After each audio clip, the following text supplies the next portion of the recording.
श्री राधे कृष्णाभ्याम नमः। श्रीमद्भागवत महापुराण। नूनम तपो यस्य न मनोर्जयो ज्ञानम कवचित् तच्च न संगवर्जितम कस्मिन् मास सत्य न काम निर्जयम स ईश्वरम किम परतुपाश्रयम। वे मन ही मन सोचने लगे कि कोई तपस्वी तो है परंतु उन्होंने क्रोध पर विजय नहीं प्राप्त की है। किन्हीं में ज्ञान तो है परंतु वे पूरे अनासक्त नहीं है। कोई कोई है तो बड़े महत्वशाली परंतु वे काम को नहीं जीत सके हैं। किन्हीं में ऐश्वर्य बहुत है परंतु वह ऐश्वर्य किसी का काम का जब उन्हें दूसरों का आश्रय लेना पड़ता है।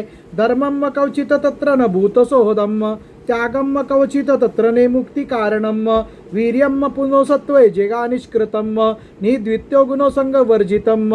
किन्हीं में धर्माचरण तो है परंतु प्राणियों के प्रति वे प्रेम का पूरा बर्ताव नहीं करते। त्याग तो है परंतु केवल त्याग ही तो मुक्ति का कारण नहीं है।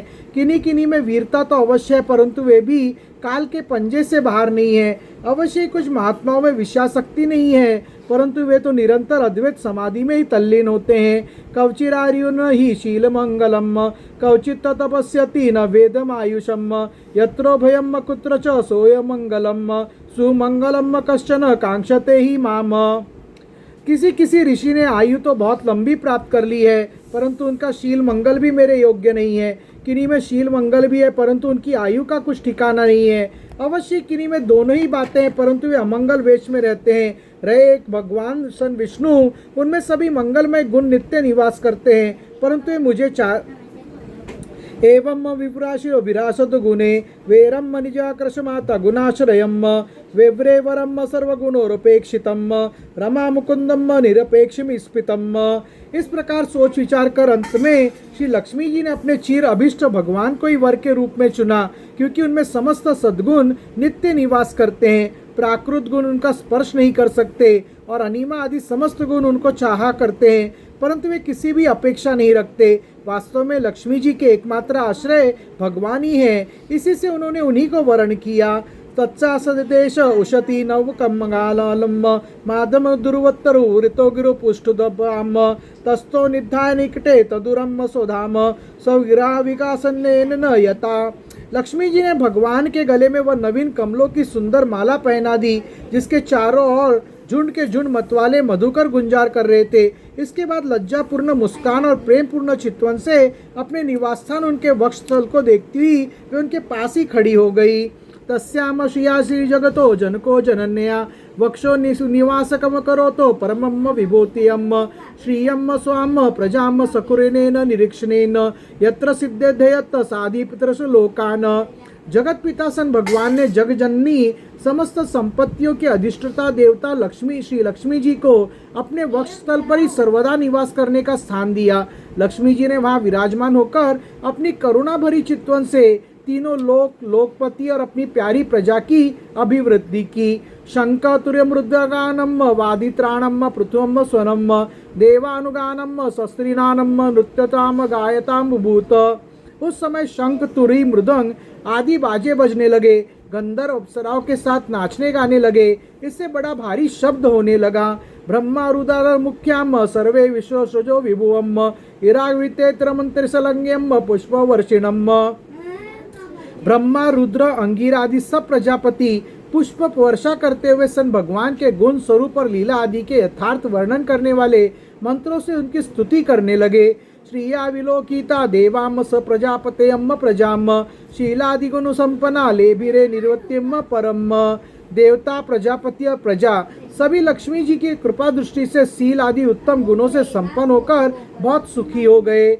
नियम सत्वा लोलुपा राजन निरुद्धो गागत तपाम यदा यदचोपीक्षिता लक्ष्मया भुवुर्द्यात दानवाम। परिशिक्षित इधर जब लक्ष्मी जी ने दैत्य और दानवों की उपेक्षा कर दी तब वे लोग निर्बल उद्योगरहित निर्लज्ज और लोभी हो गए। अस्ता तथा सिद्ध वारुणी देवी कन्या कमल लोचना असुरो जगृहुस्ताम वेरी हरुर्ने मेतेन ते। इसके बाद समुद्र मंथन करने पर कमल नयनी कन्या के रूप में वारुणी देवी प्रकट हुई।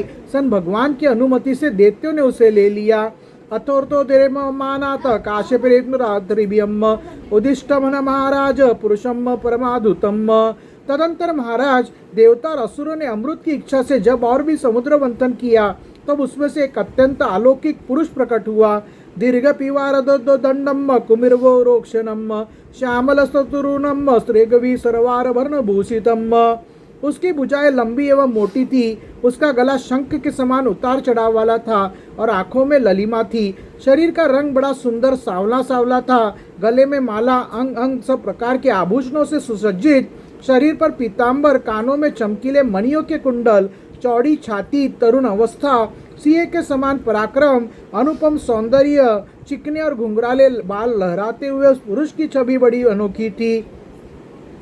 पीतवासा मोहरोसकम समृष्टो मणिकुंडलम सिग्नकुंच केशांतम सुभगम सिंह विक्रमम अमृतापूर्ण कलशम बिभ्रद वल्यभूषितम सवे भागवतम साक्षात विनोसांस संभवम। उसके हाथों में कंगन और अमृत से भरा हुआ कलश था। वह साक्षात सन विष्णु भगवान के अंशांशर अवतार थे। धन्वंतरी रीति ख्यात आयुर्वेद भाक तमालोक्यासुराम सर्वे कलशम चाम्रता भृतम। वे ही आयुर्वेद के प्रवर्तक और यज्ञ भोक्ता धन्वंतरी के नाम से सुप्रसिद्ध हुए। जब दैत्यों की दृष्टि उन पर तथा उनके हाथों में अमृत से भरे हुए कलश पर पड़ी, तब उन्होंने शीघ्रता से बलात् उस अमृत के कलश को छीन लिया। वे तो पहले से उस ताक में थे कि किसी तरह समुद्र मंथन से निकली हुई सभी वस्तुएं हमें मिल जाए। जब असुर उस अमृत से भी भरे कलश को छीन ले गए, तब देवताओं का मन विषाद से भर गया। अब वे सन भगवान के शरण में आए। उनकी दीन दशा देखकर भक्त वांचल कल्पतरु सन भगवान ने कहा, देवताओं तुम लोग खेद मत करो, मैं अपनी माया से उनमें आपस की फूट डालकर अभी तुम्हारा काम बना देता हूँ।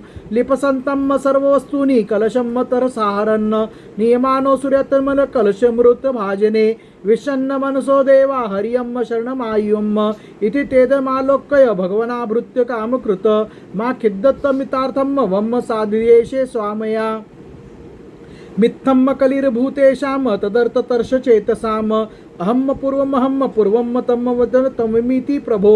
परीक्षित अमृत लोलुप दैत्यों ने उसके लिए आपस में झगड़ा खड़ा हो गया।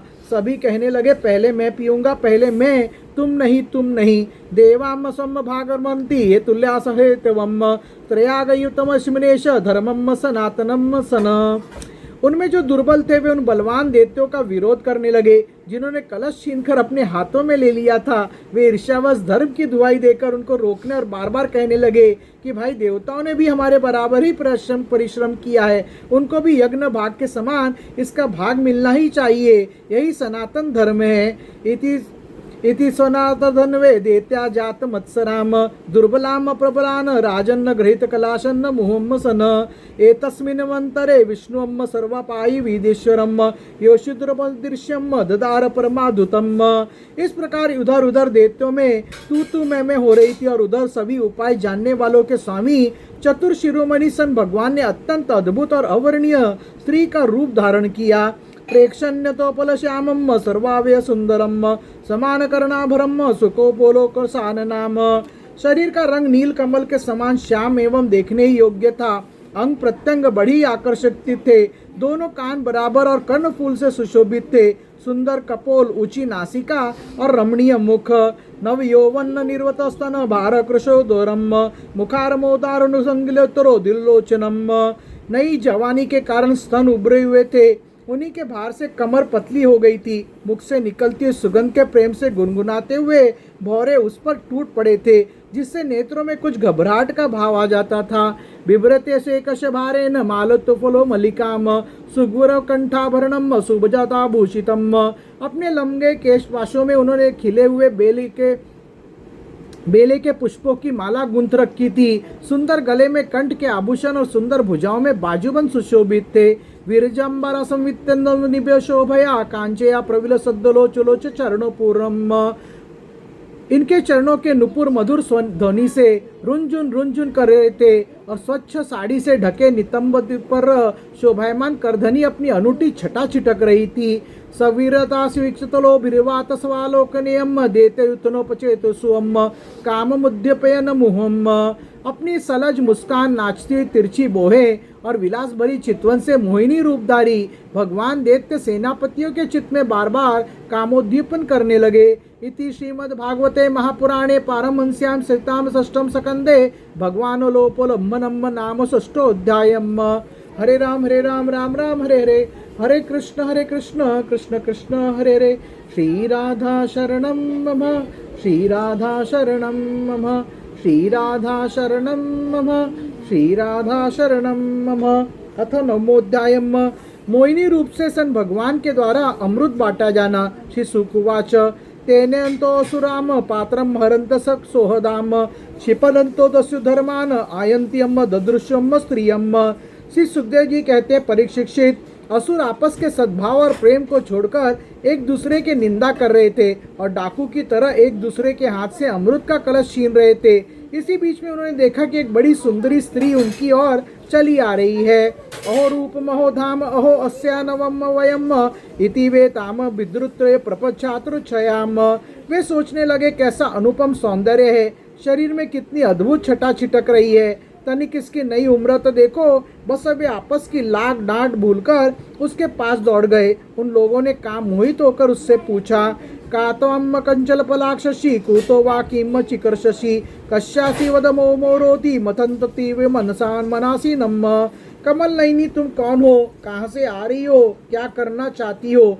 सुंदरी, तुम किसकी कन्या हो? तुम्हें देखकर हमारे मन में खलबली मच गई है। न वयम वता दैत्यम सिद्धगंधर्व चारणयम नास पृष्ठ पूर्वो जानिमो लोकेशश्च कुतो ब्रह्मभ्यम। हम समझते हैं कि अब तक देवता, दैत्य, सिद्ध, गंधर्व, चारण और लोकपालों ने भी तुम्हें स्पर्श तक न किया होगा, फिर मनुष्य तो तुम्हें कैसे छू पाते हैं? सन देवताय नमः। श्री राम जय जय राम, श्री राम जय जय राम। हरे राम राम राम हरे हरे, हरे कृष्ण कृष्ण कृष्ण हरे हरे। मंगल भवन मंगलहारी सूत्र भव दशरथ अजर बिहारी राम सिया राम जय जय राम।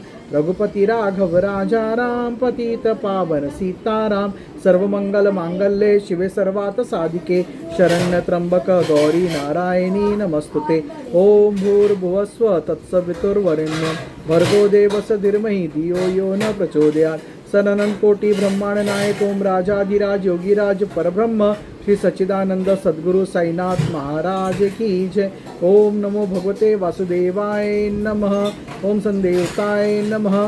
सियावर रामचंद्र की जय, पवन सुत हनुमान की जय, बजरंगबली भगवान की जय, राधे कृष्ण भगवान की जय, शिव पार्वती भगवान की जय।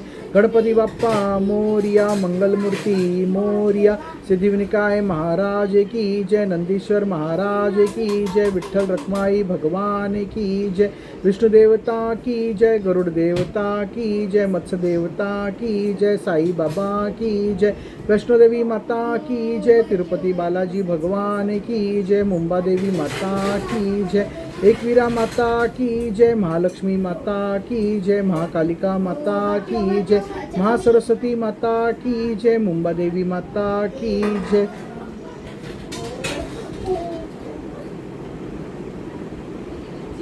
एकवीरा माता की जय, जीवदानी माता की जय, खुरदेव बाबा की जय, कुलदेवी माता की जय, भारत माता की जय, सन देवता की जय, दत्तात्रेय महाराज की जय, स्वामी समर्थ महाराज की जय, सन देवता की जय।